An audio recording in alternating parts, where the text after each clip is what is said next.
অবস্থা আজকে সকালে, তো একদম বিশাল তুষার ঝড় শুরু হয়েছে সোলানে। কনস্ট্যান্টলি বরফ পড়তেই থাকছে। বাড়ি তো আর যাওয়া যাবে না। না, আজকে তো আমাদের বাড়ি ফেরার কথা সকালবেলা, কিন্তু এই বরফে কি করে যে বাড়ি ফিরবো এটা নিয়ে খুব চিন্তায় আছি। আপনারা 5 ঘন্টা ড্রাইভ করে যেতে হবে। আমরা আশাটা আপনাদেরকে দেখিয়েছি। এখন ফেরায় আমরা জানতাম স্নো হবে, স্টর্ম আসছে, কিন্তু আমরা পুজোতে এসছি, আপনাদেরকে দেখালাম। এখন যে এত বরফ পড়ছে, তো আমরা এখন আটকে গেছি। দেখা যাক বাইরে গাড়ি পরিষ্কার করে কি অবস্থা। তো এই সকাল থেকে বরফ পড়ে রাস্তাটা জমে গেছে, দেখতে পাচ্ছেন। খুবই চিন্তা হচ্ছে, বাচ্চাদের স্কুল বন্ধ হবে, অফিস বন্ধ হবে, আমরা এখন বেরোতে পারছি না। সিম্পলি প্রবাসীতে আপনাদের সবাইকে আরেকবার আমন্ত্রণ জানাই। আপনারা এই ভ্লগটা দেখুন, আর আমরা যে বরফের আটকে গিয়ে সারা দিনটি কেমন কাটলো বন্ধুদের সঙ্গে, সেটা আপনারা দেখতে থাকুন। যাই হোক, আটকা যখন পড়ে গেছি তখন একটু রান্নাই হচ্ছে আর কি। এখন বেরোনো যাচ্ছে না, তো আমরা এখন বন্ধুর বাড়িতে আছি। রান্না বান্না শুরু হয়েছে, দুপুরের রান্না বসানো হয়েছে। এখানে চিকেন হচ্ছে আর চিতল মাছের মুইঠা, আর বন্ধু রান্না করছে চিতল মাছের মুইঠা। হ্যাঁ, দেখুন কি সুন্দর রং করেছে বন্ধু।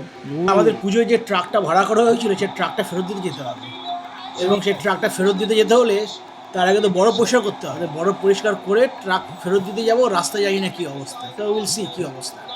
বাইরে তুষারপাত আর ঘরে আমরা খাচ্ছি চিকেন কারি, আর তার সঙ্গে হচ্ছে চিতল মাছের মুইঠা। ওয়াও, হাইফাই ব্যাপার। যদি ঝড় না হতো আজকে, আমরা যদি আটকে না যেতাম, তাহলে উই আর সো লাকি যে আমরা আটকে গেছি আজকে ক্লিভল্যান্ডে। সেই জন্য আমাদের এই চিতল মাছের মুইঠা খাওয়া হচ্ছে, বহু বছর পরে খাওয়া হবে। আর চিকেনটা তো হয়েছে, চিকেনটা বাচ্চারা খাবে, জিঞ্জার চিকেন। আর তার সঙ্গে এটা কি পালং শাক আর হচ্ছে বেগুন, পালং শাক, বড়ি আর বেগুন। ওয়াও, তাই জন্য খাওয়াটাও ভালো হচ্ছে, দুপুরের লাঞ্চ। আর কাল সকালের আগে বেরোতে পারবো না, যা অবস্থা। দেখতে থাকুন দিনটা কীভাবে যাচ্ছে। ঝড়ের দিন, তুষারপাত, ব্লিজার্ড।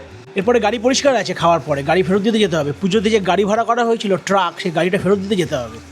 ওদের সেটা পরিষ্কার করতে হবে, স্টার্ট দিতে হবে। বাইরে প্রচণ্ড ঠান্ডা, -10। রান্নার পর এবার পালা ছিল জাম্পিশ করে বসে এত সুন্দর খাবারটা খাওয়ার। আমি শাকটা দিয়ে শুরু করলাম। রাস্তায় কেউ এসছে, ওই জন্য চিতল মাছের মুইঠা, তার সঙ্গে জিঞ্জার চিকেন, আর তার সঙ্গে স্পেশাল আইটেম হলো পালং শাক, বেগুন আর বড়ি। বড়ি, হ্যাঁ, এই বাইরে ঝড় টোটালে বড়ি। আর যে আটকা পড়ে যে খাওয়া দাওয়া হচ্ছে, পাওনাটা হলো আমাদের খাওয়াটা, এটা হচ্ছে প্রাইসলেস।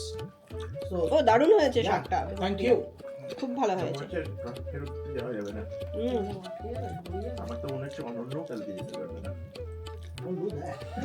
কি অবস্থা একবার দেখতে হবে, কি অবস্থা। এই যে আমাদের রিও ডুবে যাচ্ছে। রিও, তুমি ডুবে গেছো, এত বড়, কোথায় গিয়েছিলে? Come in Rio, come in. কি অবস্থা। দুপুরে পেট পুড়ে খাওয়ার পর আমরা একটা ঘুম দিয়েছিলাম, আর ঘুম থেকে উঠেই দেখি এসো এসো এসো এসো। ও বাবা, দেখো কি অবস্থা বাইরে। এসো এসো এসো এসো এসো, দেখো দেখো কে এসেছে, দেখে যাও। ঠান্ডার মধ্যে, বরফের মধ্যে কে এসেছে। চলো, বন্ধ করতে হবে। হ্যাঁ, এসো এসো এসো এসো। হ্যালো হ্যালো, আচ্ছা, আমি একটুখানি মাছের ডিমের বড়া করে আনলাম, ঠান্ডা বরফের মধ্যে বড়া। ভালো ভালো টাইমে এনেছো, আমিও জাস্ট চাটাই করলাম। এই তো গরম গরম চা। চলো চলো, আমি খাচ্ছিলাম, সবাইকে দিচ্ছিলাম, Thank পুরো you. চা পেয়ে গেলে। চলো চলো। বাহ, দারুণ। বসে বসে বেশ আড্ডাটা বা দারুণ জমবে। মাছের বড়া আর চা, আচ্ছা আচ্ছা, গরম গরম চা। তুমি কি খাচ্ছ? রিও অলরেডি বরফে গিয়েছিল, রিও ছবি তোলা হয়েছে, কতটা বরফ পড়ছে। এই যে লক্ষ্মী বয়, লক্ষ্মী বয়। ডিমের বড়া টেস্ট করে দেখা যাক। বন্ধুরা ভালো লেগেছে মনে হচ্ছে।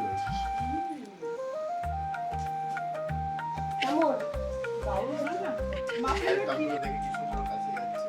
না রিও এটা খায় না, এমনি কাকু ভালো লাগে। না না না আপনি বাহ। খেয়েছে একদম জমে গেছে। হ্যাঁ, বাইরে স্নো, গরম গরম চা আর মাছের ডিমের বড়া।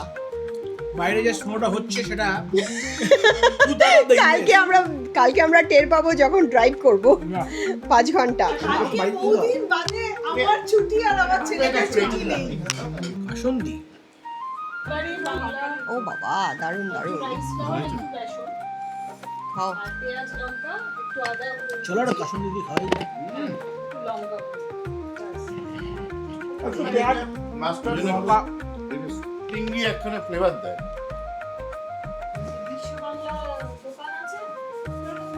সোনা কুকুর খায় বাজে ডিম হ্যাঁ ও একটু চাইছি। হাফি আইস করছে আমাদের চা খাওয়া হয়ে গেছে। তারপরে আমাদের বন্ধু দেবপ্রিয়া ভীষণই সুন্দর ভালো রান্না করে, তো ও একটা কিছু বানাচ্ছে। এটা সর্ষে ইলিশ দেবপ্রিয়া সর্ষে সর্ষে ইলিশ ইলিশ বানাচ্ছে। আর পুরো তুমি সর্ষেটাকে তো গ্রাইন্ড করলে দেখলাম, পুরো ফ্রেশ করে সর্ষে। লঙ্কা দিয়ে সর্ষের তেল কালো জিরে দিয়ে ফোড়ন দিয়ে বসিয়ে দিচ্ছি জাস্ট আমাদের স্নো স্টর্মের মধ্যে কিন্তু খাওয়া দাওয়ার কোনো, হ্যাঁ ভালোই হচ্ছে, সেদিকে কোনো খামতি নেই। আচ্ছা, আমাদের বন্ধু রাজলক্ষ্মী দেখুন কি নিয়ে এসছে। এ হচ্ছে ইলিশ, তেল ইলিশ। আচ্ছা, এবার রাজলক্ষ্মীর কাছে শোনা আমি যাক। তো চট করে ইলিশটা বানালাম। ওটা একটুখানি কালো জিরে দিয়ে সর্ষের তেল দিয়ে হালকা করে এপিট ওপিট ভেজে, তারপরে জাস্ট অল্প ভাপে একটুখানি সর্ষের তেল আর একটুখানি কাঁচা লঙ্কা দিয়ে ভাপানো। মাছের থেকেই জল বেরোবে, নতুন করে জল দিতে হবে না। এ অল্প আছে, আস্তে আস্তে আস্তে আস্তে হবে, মাঝখানে একবার উল্টে দিতে হবে শুধু। বাস সিম্পলি, এটাতে আর কিচ্ছু একদম নেই, জাস্ট এইটুকু নেই। বাহ, এবার আমরা এই হচ্ছে ভালো অনেক বন্ধু যারা রান্না করে জান থাকলে আমাদেরই লাভ। এই বন্ধু একরকম মাছ, ওই বন্ধু আর এক রকম মাছ, এখন 2 রকম মাছ খেয়ে আমরা বলবো আমাদের লাভ। আমরা ক্লিনিকে আসি এবং আসি। তুষার ঝড়ে আমরা আটকে যাই এবং আটকে গিয়ে আমরা ভালো মন্দ খাই। আপনাদেরকে বাইরে দেখাচ্ছি, দেখুন কেমন বরফ পড়ে সাদা হয়ে আছে।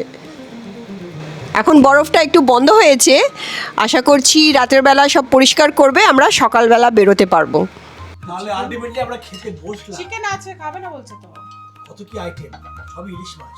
বাইরে বাইরে আমরা- তুষারপাত আর ভিতরে ঘরের মধ্যে ইলিশ মাছের আমরা মৎস্য করছি আমরা মৎস্য করছি। ওকে করছি। চিকেন আছে খাবে না একটু ঝোল বাহ, কত কিছু তোমার পেয়েছে। পরোটা আছে? দাও দুটো পরোটা আর চিকেন ভাজি দাও। পরোটা মিষ্টি ওকে, চলো খাওয়া যাক। খাওয়া শুরু করা যাক তাহলে। এখানে ইলিশ, একটু গরম করে দাও। মাছের চপ। চিকেন না ওটা, মুইটা? ওটা মুইটা। ও ওইটা, সরি, ওইটাও মাছের চিতল মুখটা। মাছের মুইটা। হ্যাঁ, ও চিকেন ওখানে আছে, নিয়ে আসবো চিকেনটা নিয়ে হ্যাঁ হ্যাঁ, শুরু করো। আর এটাও মাছের তেল। দারুণ খাওয়া দাওয়া হলো, খুব ইলিশ মজা মাছ, হলো, ইলিশ গল্প মাছের- হলো, আড্ডা হলো আছে, খাওয়া দাওয়া হয়ে গেছে। একদম। এইবার আবার সব বর্ম পরে নিলাম, এখন আমরা বরফের মধ্যে দিয়ে এখন আমরা বাড়ি যাব। আর আমরা কালকেই বরফের মধ্যে চালিয়ে বাড়ি ফিরবো আমরা। ভেতরে ঢোকো, তোমার ঠান্ডা তোমরাও লাগছে। সাবধানে যেও, হ্যাঁ। Drive safe. বরফের মধ্যে ঘুরে আসো। তুমি পারবে? তাহলে আজকের যে অবস্থাটা একবার দেখে নেওয়া যাক। বাইরে মোটামুটি 1 ফুট স্নো হয়েছে। এই বাবা, ঠিক মতো যেও। তো যাই হোক, সাবধানে যেও। এরা স্নো ঠেঙিয়ে যাচ্ছে। ও বাবা, এটা এখনো স্নো পড়ছে একটু একটু। সোলানে কালকেও 50% স্নো। কিছু পরিষ্কার হয়েছে, গাড়িগুলো একটু পরিষ্কার হয়েছে। এবার কাল সকালে দেখা যাক কি হয়। ধন্যবাদ বন্ধুরা, আজকে বিকেলটা আমাদের সঙ্গে থাকার জন্য। প্লিজ আপনারা সিম্পলি প্রবাসী চ্যানেলটাকে ফলো করুন, আর যদি ভিডিও ভালো লাগে প্লিজ সাবস্ক্রাইব করুন, শেয়ার করুন অ্যান্ড লিভ কমেন্টস। আপনাদের আমাদের সাথে থাকুন, সঙ্গে থাকুন। ধন্যবাদ।